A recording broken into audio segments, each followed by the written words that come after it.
नमस्कार मित्रांनो. श्रीकृष्ण म्हणतात, कितीही नातं निभवा, कोणीही आपलं नसतं. जेव्हा वेळ आणि आपली माणसं दोन्ही एकाच वेळी त्रास देतात, तेव्हा माणूस फक्त बाहेरूनच नाही तर आतूनही तुटून जातो. आशा आणि विश्वास ठेवणे कधीच चुकीचे नसते. फक्त ते आपल्यावर अवलंबून असते, की आपण कोणाकडून आशा ठेवली आणि कोणावर विश्वास ठेवला. दुःख नेहमी मागे पाहते, चिंता इकडे तिकडे पाहते, पण विश्वास नेहमी पुढेच पाहतो. आयुष्यात इतकं काही घडून गेलंय, आता काही मोठं झालं तरी वाटत नाही. आता भीती वाटते त्या लोकांची, जे म्हणतात की माझा विश्वास तर कर, मी नेहमी तुझ्या सोबत आहे. सल्ल्याने रस्ते नक्कीच मिळतात, पण ध्येय मात्र स्वतःच्या कष्टानंच मिळतं. तुमचा भूतकाळ तुमच्या डोक्यात आहे आणि भविष्य तुमच्या हातात. जसं उकळत्या पाण्यात कधी प्रतिबिंब दिसत नाही, तसंच अशांत मनाला कधी समाधान दिसत नाही.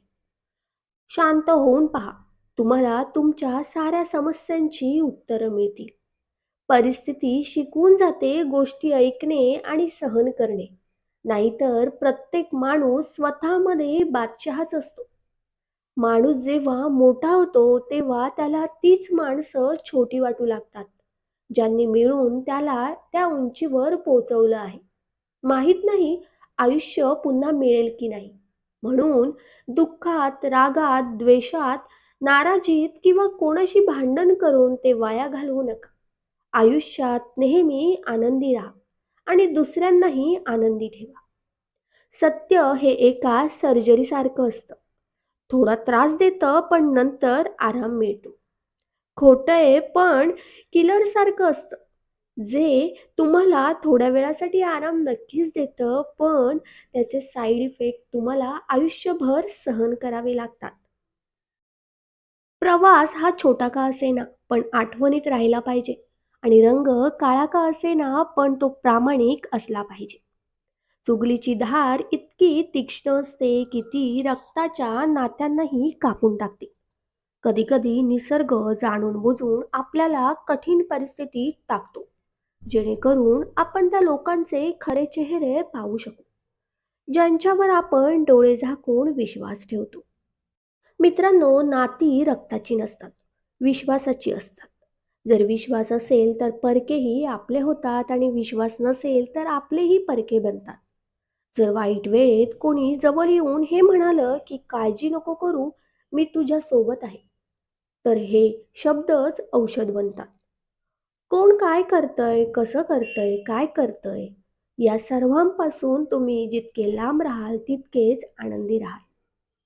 आपल्या विरोधातल्या गोष्टी शांतपणे ऐकून घ्या. विश्वास ठेवा, वेळ त्याला उत्तम उत्तर देईल.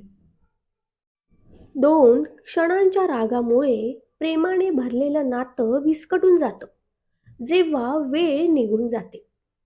पैसा अशी गोष्ट आहे, जर जवळ असेल तर परकेही आपले होतात आणि जर नसेल तर आपलेही परके होतात. पैशांमध्ये खूप गरमी असते, हे सर्वात आधी तुमच्या नात्यांना जाळून राख करतात. जेव्हा एखाद्या नातात आणि अहंकार येतो तेव्हा हे दोन्ही जिंकतात, पण फक्त नातं हरून जातं.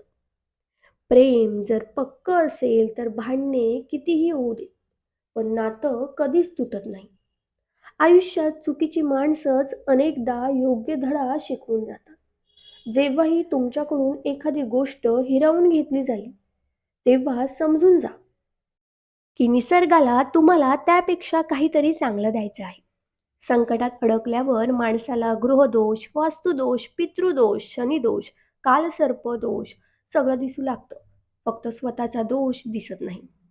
स्वतःला कापून जरी ठेवलं तरी हे जग तुमच्यावर खुश होणार नाही. म्हणून तेच करा जे तुमच्या मनाला वाटतं. ते करू नका जे जगाला हवंय. कारण जगाची आवड बदलायला वेळ लागत नाही. ना कोणाशी तक्रार, ना कोणाशी वाद. बस आयुष्यात आता थोडं एकटं चालण्याचं मन आहे. जर वेळेवर वाईट सवयी बदलल्या नाहीत, तर वाईट सवयी तुमची वेळच बदलून टाकतात. क्षणाक्षणाला सहानुभूती दाखवणारे लोक निभवण्याच्या वेळी सर्वात लांब उभे असलेले दिसतात. मित्रांनो, कोणावर प्रेम करणं जितकं सोपं आहे, त्याच्यावर प्रेम करत राहणं तितकंच कठीण आहे. आणि हेच ते वळण आहे जिथे आपल्याला कळतं, की आपल्यावर खरं प्रेम कोण करतं. जो तुमच्या आयुष्यातून जाऊ इच्छितो, त्याला रस्ता द्या. जर त्याला थांबवण्याचा प्रयत्न केला, तर तो तुमची कधीच इज्जत करणार नाही. या जगात कोणी कोणाचा आपला नसतो. मेलेल्या माणसाला स्मशानात ठेवून आपलेच विचारतात अजून किती वेळ लागेल. आपल्या मनाचे पुस्तक अशा व्यक्तीजवळच उघडा जो वाचल्यानंतर तुम्हाला समजू शकेल. आठवण येणे आणि आठवण काढणे या दोन्ही वेगवेगळ्या गोष्टी आहेत. आठवण आपण त्यांची काढतो जे आपले असतात आणि आठवण आपण त्यांना येते जे आपल्याला आपलं समजतात. धन्यवाद. श्री स्वामी समर्थ.